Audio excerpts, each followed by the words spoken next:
Hi, and welcome to the X22 Report Spotlight. Today we have a returning guest, Jeff Nielson. Jeff is a writer, editor, managing partner of Bullion Bulls Canada. He's published approximately 1,000 commentaries on mainstream news and precious metals websites around the world, and I am very happy to have him back on the X22 Report Spotlight. Jeff, welcome back to the Spotlight. Hi, Dave. It's great to be back. Hey, thanks for being here. And let's just start off with the economy. Right now in the U.S., we have the debt ceiling coming up September. We have the budget, which only goes to September 30th. And we've been seeing retail stores close, housing really not doing them well, especially in Canada, where we see a lot of things where they're headed the opposite way now, where the bubbles seem to be deflating a little bit. I wanted to get your take on how you see the economy and where do you think it is headed right now? Well, I actually wrote a piece just a couple of months back talking about the Great Western Depression, because I think the entire Western world has been in this steady downtrend since the crash of '08. There's never been any economic recovery in any of these nations of any great significance. The only thing that has masked the steady deterioration in our economies are the housing bubbles, because of course when you use these ridiculous, fraudulent, ultra-low interest rates to manufacture housing bubbles, you get some incidental economic activity along with that. You get a lot of construction, for instance. And so, of course, that puts some dollars into the pockets of working people. And, of course, that's what really makes economies healthy. Not the fat getting fatter, but, middle-class people actually having some disposable income. And so these housing bubbles that have been deliberately fabricated across the Western world with these fraudulent interest rates have been masking the level of deterioration across the West. And of course, probably the U.S. is deteriorating faster and more severely than every place else. But it just means that they tell you, that much bigger lies to pretend the opposite. What's very interesting is there's a lot of things that are starting to remind me of 2008, previous to when the market came down, where we saw like Bear Stearns, they were in trouble, AIG was in trouble. Up in Canada, we see Home Capital Group, they're in trouble. Depositors have been taking their funds out of that financial institution. They're in trouble. We have Banco Popular in Spain, where they just had a bail-in. And I believe this is probably just the first step, because we know there's going to be other banks that are going to fall and they're going to have to use the bail-in documents. When you're looking at this and you see these things happening here, does this remind you of 2008? I would certainly agree with you that this is another very strong signal that we're at the very end of this bubble and crack cycle. And of course, there's two ways you can look at it. You can pretend that you can assume that all of the mainstream media news on the economy has been accurate, and that we're actually at the top of our economic cycle. And in that case, the question you ask yourself is, how can we be having all of these banks on the verge of failure at the top of the economic cycle? So, of course, that should be a reality check for a lot of people who actually take those statistics seriously. But then the other side of the coin, of course, is if you follow my premise that it's been pure statistical fabrication, there's been no economic growth, and we've been steadily deteriorating, then of course that perfectly explains why we see banks getting into trouble. Because that's when banks get into trouble, is not when things are going up, but when things are going down.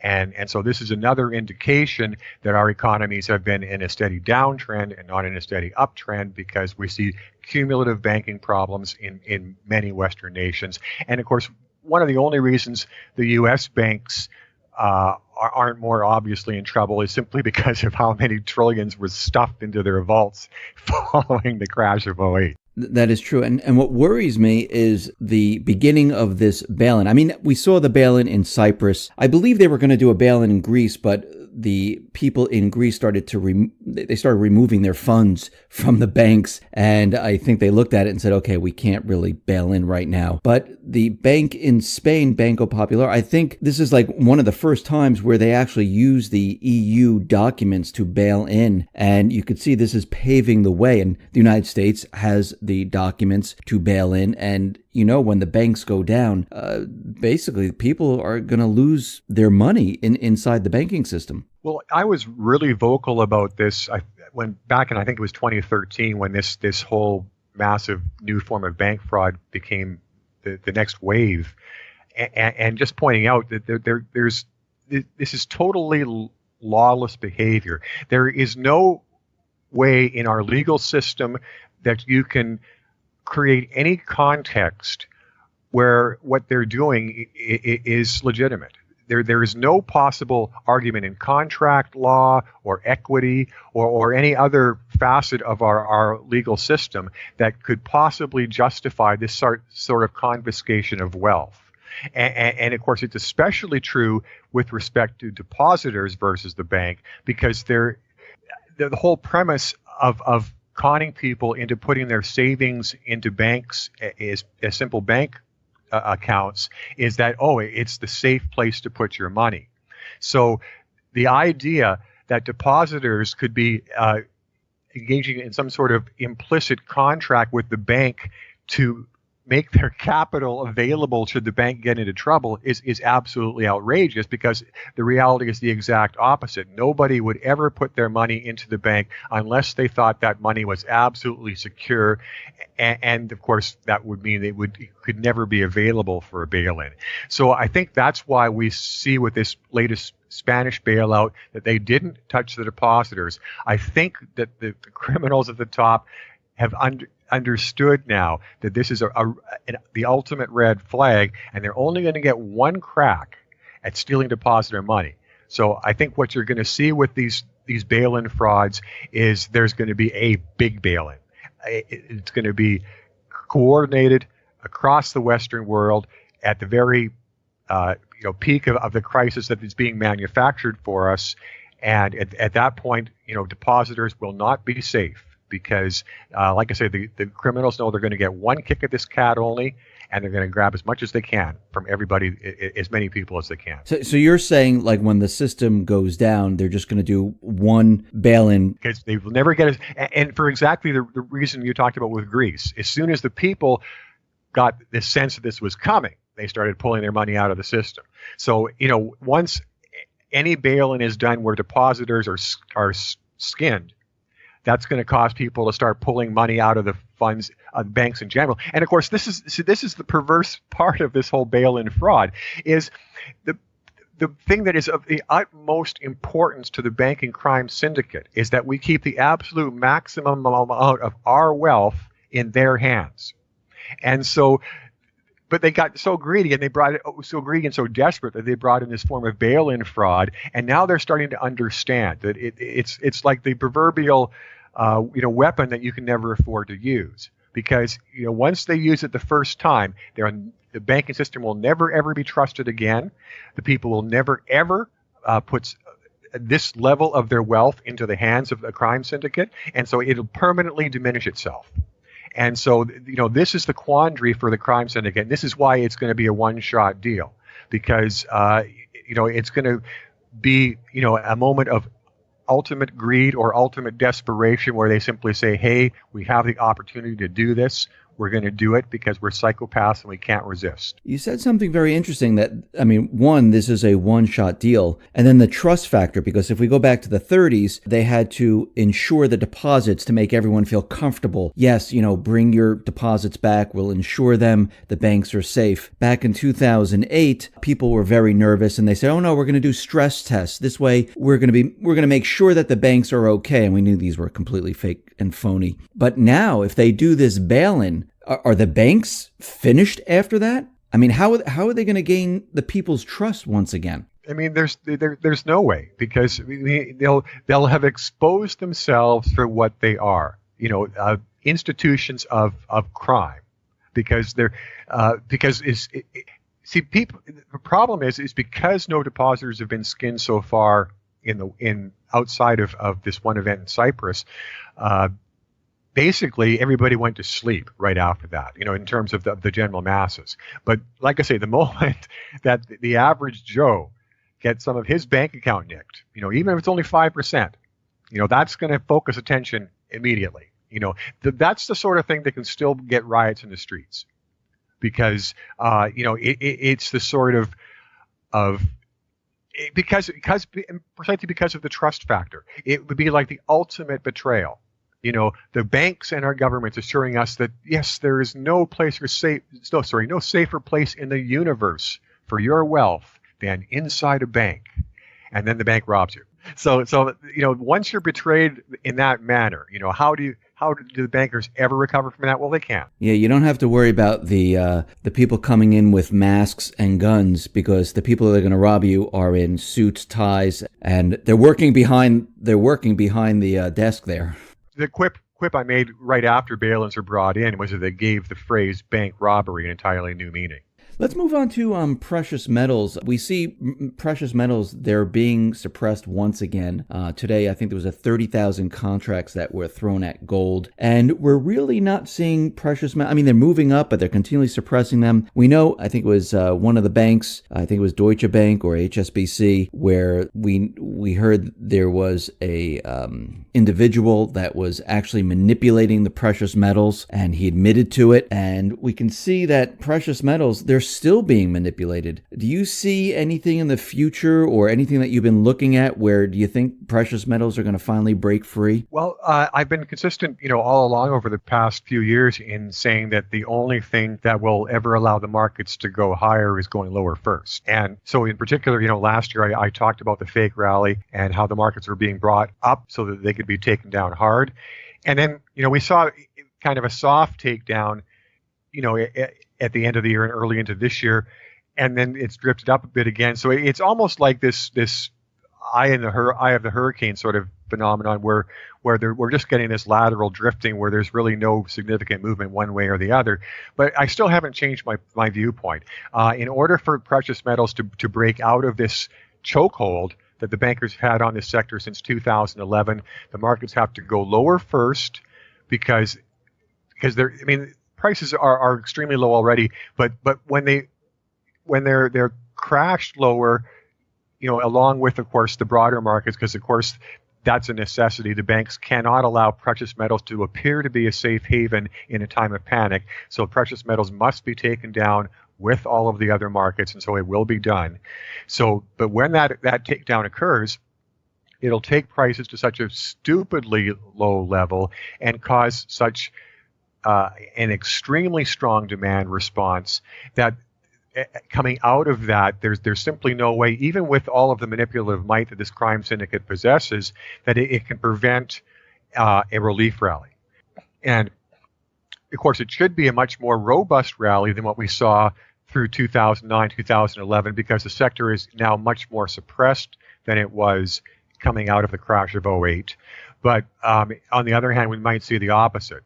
We might see a good rally, but not quite as, not quite at the same magnitude, because of the fact that the crime syndicate now wields this extra manipulative might with their trading algorithms. See, this is the difference at this point in time versus, say, 2009, coming out of the last crash, is in 2009, the banking crime syndicate still had not taken complete control of markets with their trading algorithms. And this is one of the reasons we saw such a strong rally in precious metals from 2009 through 2011, because the trading algorithms were not yet omnipotent.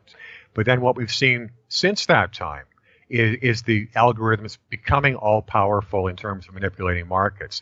And we saw that from 2011 through 2016, where the bankers were simply able to force down precious metals any and every time the markets showed signs of breaking out. And, for people that follow technical analysis, you could have seen, a half a dozen occasions over that period of time where the gold market or the silver market or both made very clear technical breakouts that basically were a certain indicator of at least a medium-term rally, and then instead the markets got stuffed back lower immediately. So that capacity to reverse markets against those sorts of technical trends did not exist prior to this latest cycle. Now, you mentioned that precious metals have to go lower. How low are you talking about? Well, I always like to look for clues from the crime syndicate themselves. And of course, when you talk about the crime syndicate, that always starts with Goldman Sachs. And what have we been hearing from Goldman Sachs, like a broken record, for about 6 years now? Gold, $1,000. So my personal belief, ever since I conceived that $1,000 was actually possible, was that yes, it would be taken down to $1,000 just so Goldman Sachs could say that Goldman Sachs was right. Because of course this is a very big part of the crime syndicate mystique, is they want to present the illusion that they're actually simply, really good at what they do, rather than they just have a chokehold on governments and a chokehold on markets that allows them to rob everybody blind. So do you think they're bringing it down to 1,000 so central banks and other individuals can purchase a lot more of it? No, because I mean, the whole, and of course, again, we can look at history. So what happened in the crash of '08 was the supply of silver dried up completely. And in terms of physical silver, the only physical silver that was available when the market hit the bottom was basically 100-ounce bars and larger. So, the average person was basically shut out of the silver market, because there's very few average people that can, had enough, even at that price of, $9 an ounce or whatever, to, start buying 100-ounce bars. So this is the thing that happened last time, is that the silver supply dried up completely. Now, this time around, I would not be the slightest bit surprised to see the same thing happen with the gold supply.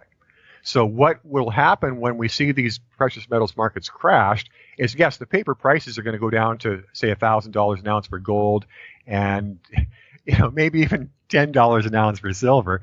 But the problem is there won't be any metal available except very large denominations, and mostly the wealthy people soaking up those. I wanted to move on to an article that you wrote that had something called One Bank. And I wanted you to explain what the One Bank is. Well, going back to the early days of my writing, what I observed with, what I now call the banking crime syndicate is exactly that. It was behaving like a syndicate.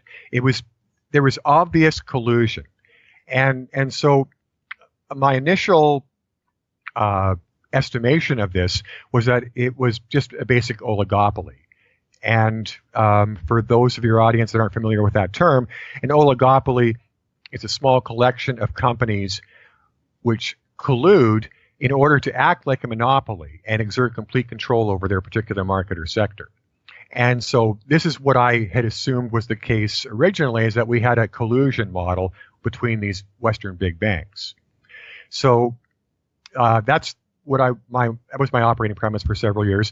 Then I came across this article, ironically, in Forbes magazine one day. And it was titled, I believe, the 420 companies that run the world. So that naturally got my attention. But I delved into the article, and what I found was it was based on this computer model from this trio of Swiss academics. And what I also found is that Forbes had mischaracterized the research, because the gist of the research was not, talking about these huge 400 companies that were, more or less running the world, but within this collection of gigantic corporations, these Swiss academics had identified what they called a quote-unquote super entity. This super entity was composed of 144 corporate fronts, with 3/4 of these corporate fronts being financial institutions, hence the name the One Bank. So, but that's not even the most significant part, because the research went on to say that this super entity effectively controlled by itself 40% of the global economy. This super entity controlled 40% of the global economy. So we're not talking about a 40% piece of all sectors.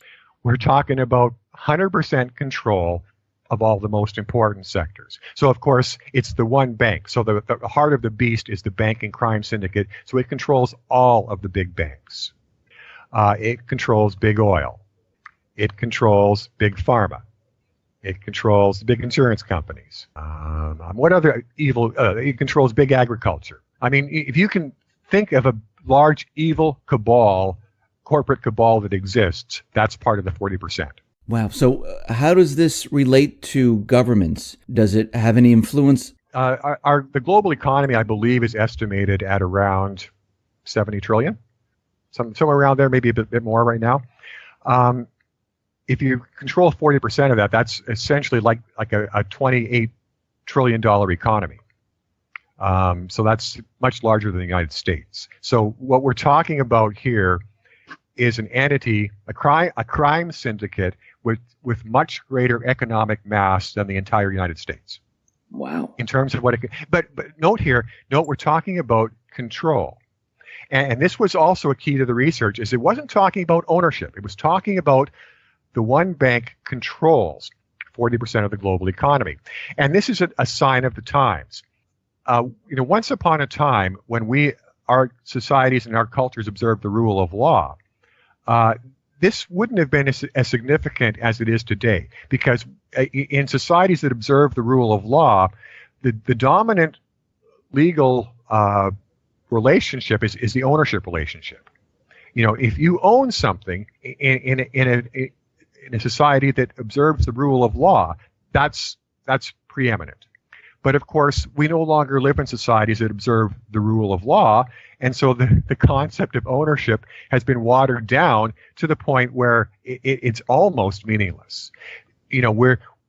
Because the crime syndicate wants to keep the veneer of civilization and the veneer of legality in our societies, we still have lip service to the concept of ownership, and certainly with respect to each other. All the little people are still bound by the rules of ownership. But of course, the oligarchs and the crime syndicate themselves are not at all bound by the rules of ownership, and nowhere is that better reflected than with respect to the bail-in. What is the gist of the bail-in? We have a bank which controls a bunch of assets that other people own. The bank snaps its fingers, and suddenly the bank owns the assets. So what does ownership mean? Ownership means squat. Control means everything. The one bank controls 40% of the global economy. That's just as good as owning 40% of the global economy in our lawless societies. Do you know who, is there a hierarchical structure of the one bank? Is there someone sitting, is there a main bank sitting on top? A cabal of oligarchs. So is this the New World Order? Of course, you got me, Dave. And of course, that's another one of the great myths that the crime syndicate has created is quote unquote the New World Order. So you have this all-powerful crime syndicate. It's pretty hard to hide when you control 40% of the global economy. So how do you do so?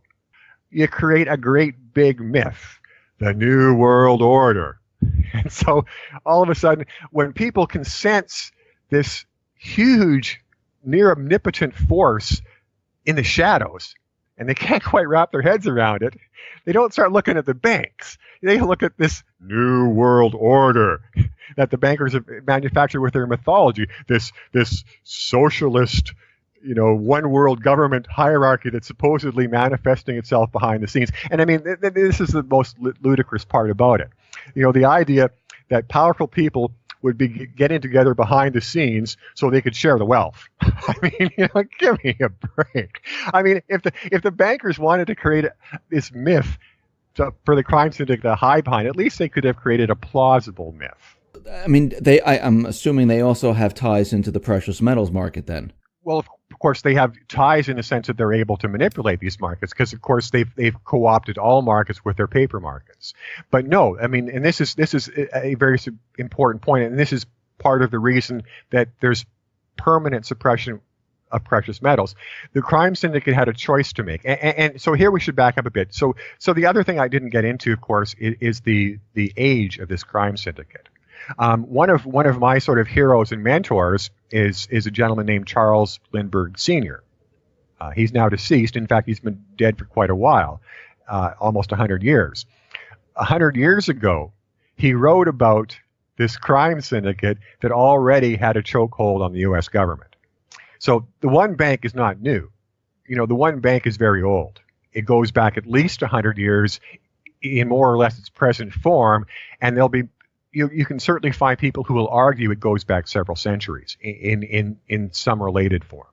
So this is the ultimate old world order. This is old money. These are the old houses of Europe that have migrated to some extent to the New World, but only in terms of their power base. So I mean, everything is still based in Europe. And so, for instance, did you see the documentary, the fantastic documentary by Bill Still, The Money Masters? Yes. So if you'll recall in that documentary, Bill Still pointed out that J.P. Morgan was nothing more than a Rothschild lieutenant. The supposedly all-powerful J.P. Morgan was just a lackey of the old world order. So yeah, so the point is, the crime syndicate had control of, certainly originally, most of the precious metals wealth that was, not, outside of their clutches. But then they had a choice to make. And it was going to be, what kind of empire did they want to base their crime syndicate upon? A hard asset empire or a paper empire? And they chose paper. And they chose paper for one very important reason in their minds, which is that if you construct a paper empire, it is much, much easier to defraud people much faster and to a much greater degree. It's much harder to rip off people with fraud in an honest money economy where people's wealth is sitting in their own pockets in gold and silver. Get those same people to, have their wealth in paper bank accounts and paper currencies, and you can rob them at will. And of course, I'm pretty sure I've passed along the Alan Greenspan's famous quote before he joined the crime syndicate himself. In the absence of the gold standard, there is no way to prevent the confiscation of savings through inflation. And of course, confiscation of savings is a euphemism for theft of wealth, and inflation is a euphemism for theft by money printing. So, this was Greenspan's great warning before he joined the crime syndicate, is if you stray from an honest money economy, you leave yourself open to unlimited fraud. So this was the choice the bankers made, was to be an empire of paper fraud rather than a crime syndicate that had to do their stealing the old-fashioned way, 1 ounce of gold at a time. So does this one bank, is this related to the central bank? Is that what we're talking about? The central banks are their principal tools. So we have the one bank, and they basically use the central banks. And so here's the point that people have to realize about the central banks. And the bankers have told us this themselves in their own code. If you listen to any central bank in the Western world, they will tell you every day of their life that they are independent, quote unquote. And people have to understand what this means. So we have, in each of our nations, we have a single economic system. And in that economic system, we have the central banks and we have our governments. So in any system, you can only have one independent entity. That's just a matter of it's a tautology.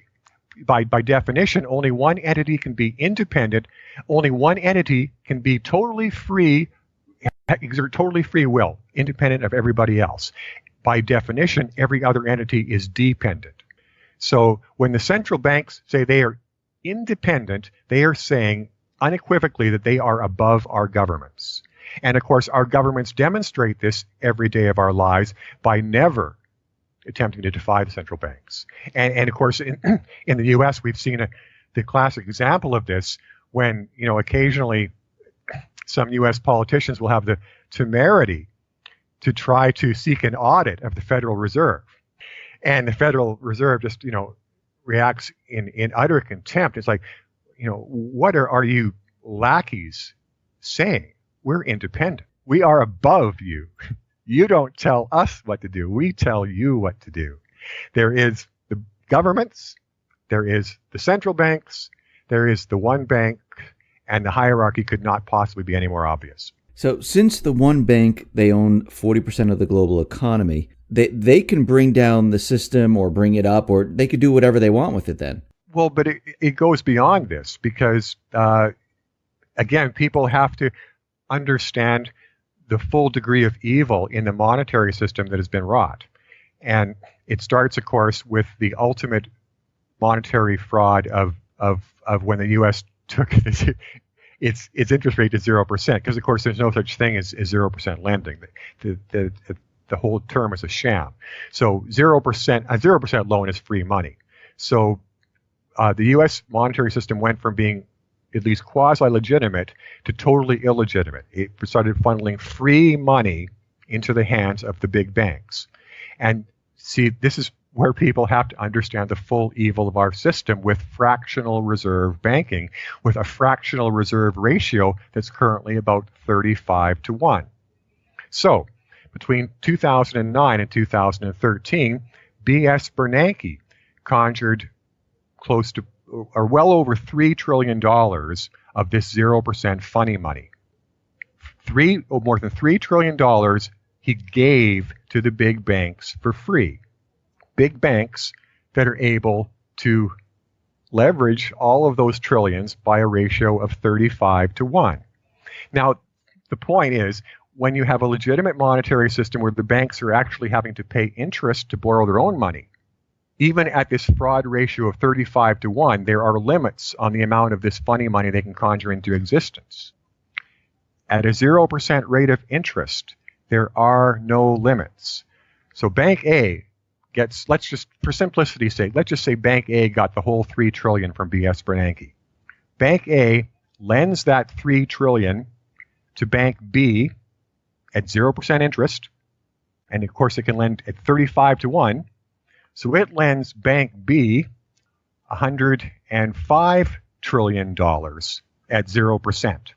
Bank B takes that $105 trillion, lends it to Bank C, except at 35 to 1, and suddenly, with just 3 banks in the crime syndicate, you've already got $4 quadrillion. Now consider that there are dozens of these banks. Yeah. And they can do this daisy chain of fraud as long as they want. So the moment B.S. Bernanke launched this ultimate monetary fraud, it became literally ultimate counterfeiting. The one bank was able to counterfeit infinite dollars. Infinite. So the only problem, of course, is they can't deploy infinite dollars because, again, it's just like the bail-in. It's this fraud that's so horrible and evil that once people see it, it'll be taken away from them. So, if this one bank, went out tomorrow and tried to go on a buying spree and to buy every single asset on the planet of the Earth, planet Earth, and of course it would only require about 1/10 of its money to do. Well, sorry, we're dealing with infinite money, so it would require not even, its pocket change to do that. People would notice. It's like, oh, wait a second, something's going on here. This isn't right, and then of course the whole fraud comes to an end. But until it reveals the extent of this fraud, it's sitting with literally infinite quantities of funny money. So with the world basically drowning in debt, we're at 0% interest rates. Europe is in negative interest rates. Japan, negative interest rates. Where are they taking the economy right now? Well, so the part of the big reason, there was 2 main reasons for taking these interest rates to this ultra low level and freezing them there. One was, as I was saying before, because they wanted to manufacture these real estate bubbles, and of course they're going to pop these bubbles, and take the bigger the bubbles, the worse the real estate crash. The worse the real estate crash, the more millions of people's homes they can steal in the wave of foreclosures that follows. So that's one facet of the plan.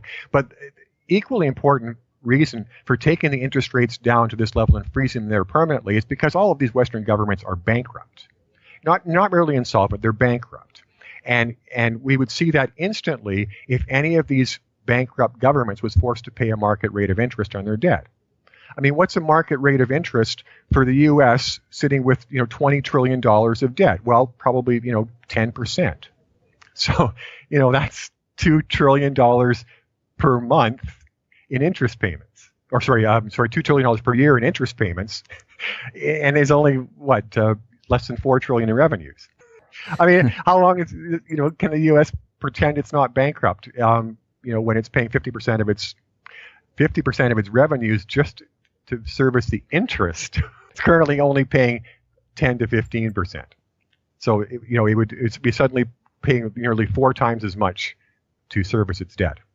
So instant bankruptcy, and the same for virtually all the rest of these Western governments. A few of them might be able to limp along for a couple more years before going bankrupt, but it would just be the old saying, if it was a horse, you'd put it out of its misery at that point. So you're just saying that, the U.S. and Europe and the rest, they're just going to go belly up. They already have. The point is, living in this totally fraudulent world, I call it the Wonderland Matrix.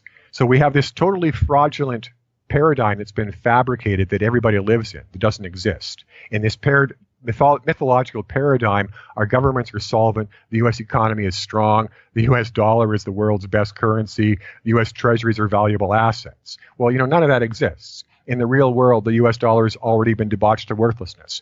U.S. treasuries are utterly worthless because of the debts of a worthless government. All of these economies have been in a steady depression all these years. So I call it the Wonderland Matrix because in the movie version of the Matrix was actually a rational place. In our Wonderland Matrix, it's totally perverse because everything's the opposite of reality. Nothing makes sense. Nothing makes the slightest bit of sense. We've been talking about some of that. None of this stuff makes sense. So I'm gonna ask you this question: how much longer can they keep all of this going then? Well, you might be asking the wrong person because I was convinced they couldn't keep things going past 2010. But so there's a couple of sayings here. One of them for people that are in the markets is, markets can remain irrational longer than you or I can remain solvent. The other sort of general saying is that in any sort of, period of irrational mania, that irrationality is going to persist for much longer than any sane person thinks is possible. So, I would like to think I'm sane, and it's already persisted 7 years longer than I thought it was possible. So, but the other side of the coin, of course, is we're at these ridiculous bubble levels in our markets. And as we've talked, of course, about previously in some of my visits to your show, there's no more profit for the crime syndicate to make in pumping these markets up any higher. So in the past, that's always been a guarantee that we're going to have a near-term crash because, the bubble and crash cycle was their main business. But then again, as we've just discussed, the one bank is currently sitting with infinite dollars. So, does it even think it needs to make money in the markets, through manipulating them anymore? Maybe it's just totally content with control. And so it's just going to, keep inching them higher and higher, in these little burps upward. Next thing you know, it's going to be Dow 40,000. Jeff, thank you very much for being on the X22 Report Spotlight. I really appreciate it. Thank you very much. How can people see your writings? Well, I'm not doing as much on my own site, Bullion Bulls Canada, these days, because I've been branching out. I still do a weekly article for SprottMoney.com.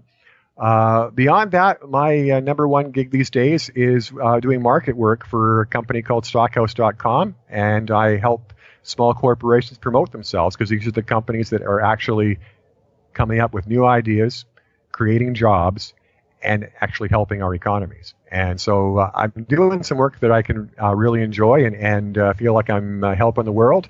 But like I say, I still keep my hand in the game with my writing for Sprott Money. Great. Jeff, thank you very much for being on the X22 Report Spotlight. I really appreciate it. Thank you very much. My pleasure.